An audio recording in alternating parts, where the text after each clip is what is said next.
Well, I'm headed over to Michigan tonight. Gonna do some buck tracking with the legendary TODD HAVEL. I'm settled into my new location in the UP. Can't even talk, it's so cold.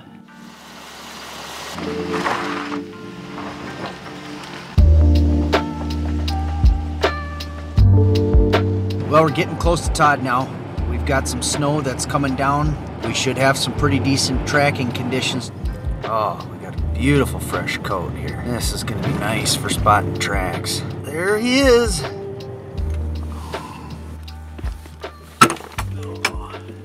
kind of animals showed up at my door? Todd, you've been living like a gypsy out of this thing here, this camper. Gypsy? Just always traveling, moving. Yeah, you gotta keep one step ahead of the law. It's a really good adventure until your low voltage beeper starts going off at 12:08 or whatever it is now. And you gotta dress up and go out in a snowstorm in order to run your generator. It just doesn't feel like it's got a lot of gas in it. I hope it's got an hour's worth in it.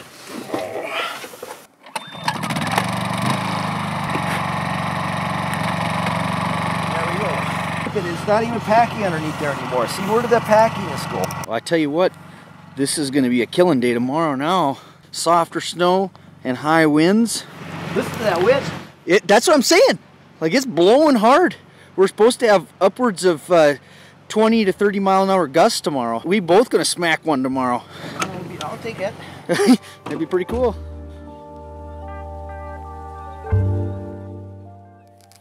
Rise and shine, sleepyhead.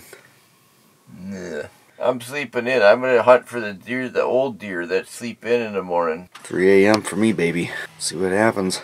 This is Todd's fancy artwork on my vehicle.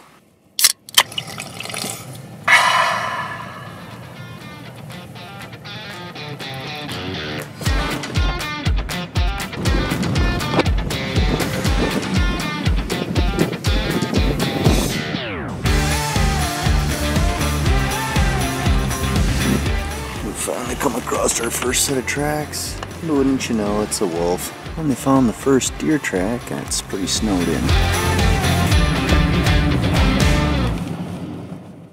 It is December 3rd, the Wisconsin Muzzleloader. Luckily I found this one nice buck track.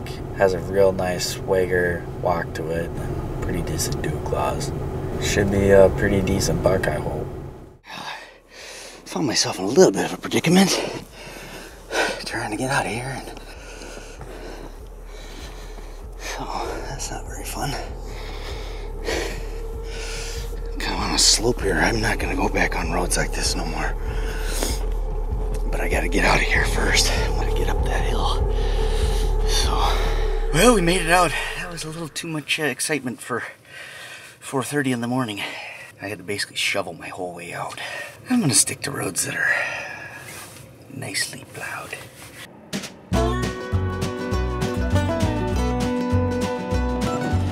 Kind of destroying my tracks for the day. We'll make the best of today and we'll see what tomorrow brings. That's a screaming hot track. I mean, that's pretty fresh. Oh man, I see some dews.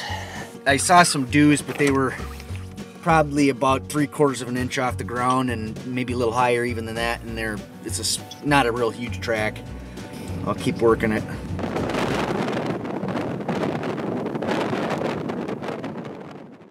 Alright, here's something interesting that I found.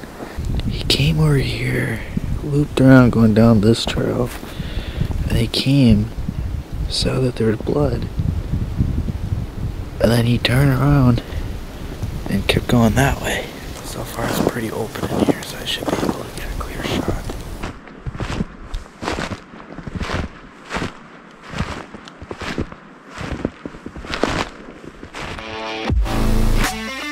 Your hunt has a story, and we want to help you share it.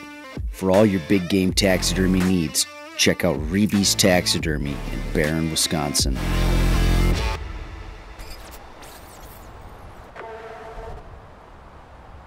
Found a couple-hour-old track here. It looks like it's got a decent stride. Pretty nice stagger to it. It's hard to make out what the track actually looks like, but it's leaving pretty good-sized punch holes. That's definitely going to be an option for me today. Found this fresh track. The dew claws are actually as wide as the track. It's getting pretty tight to some private land. Alright, I'm back at that track that I found earlier. We're gonna just jump on it and see what happens. If it ends up that he's a smaller deer, then I'll probably you know, jump off him and try to find something different. But right now this is about the best option I got, so we'll see what happens. We've got good wind right now. It's blowing pretty gusty, as you can probably even hear. So this is a good killing day. Hopefully we can get after it.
They had the wind advantage, so there was not a prayer in the world that I was gonna. I don't even think I got real close to him. Here's the bed with bounding tracks tearing out straight this way. The other deer was standing right there, and he was feeding on some old man's beard and took off and bounded off that direction. I'm still just a little uncertain about what the heck's going on here. These deer are traveling like bucks, but they're dipping under some stuff, going through some pretty thick, nasty areas. Not seeing any tine marks and feeding spots. I don't smell any tarsal pea. I'm not even convinced that they're bucks.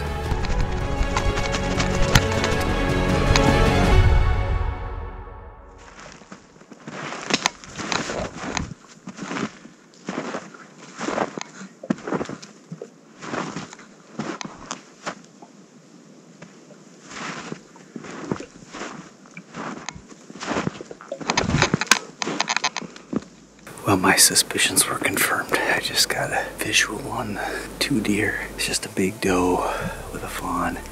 Nice to get a visual on the deer, though, that I'm after. Checked out a track, walked in about 40 yards probably, and decided I didn't like the track, but looked ahead of myself down in the valley a little ways there, and here he was standing there with a spike buck with about 8-inch spikes on him. Beautiful little buck. Sent him on his way.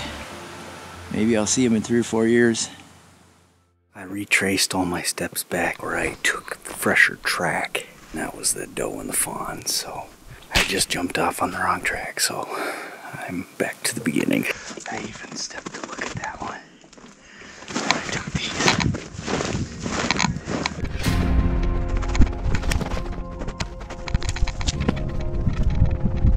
That don't look promising. He walked right underneath that crap.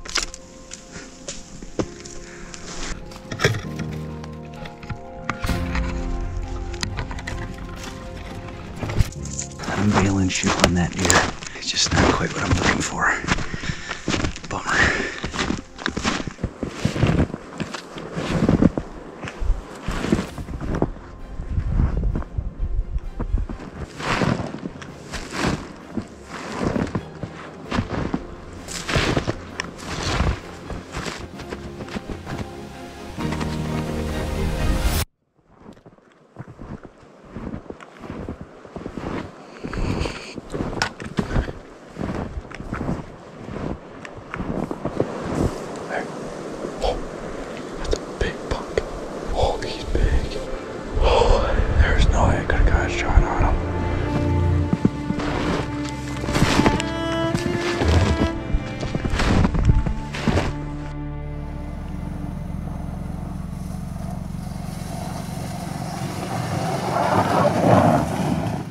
Hey, look everybody, it's Nathan Nelson of Stillwater Outdoors.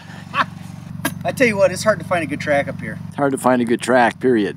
It's brutal. Michigan's kicked my butt. I probably put on 100 and some miles today driving. I run a half a tank of gas. My buddy put on about 100 each day, close to 600 miles on the road. Maybe one big track. Gotta stop shooting spikes. You knew that was coming. Dagger to the heart.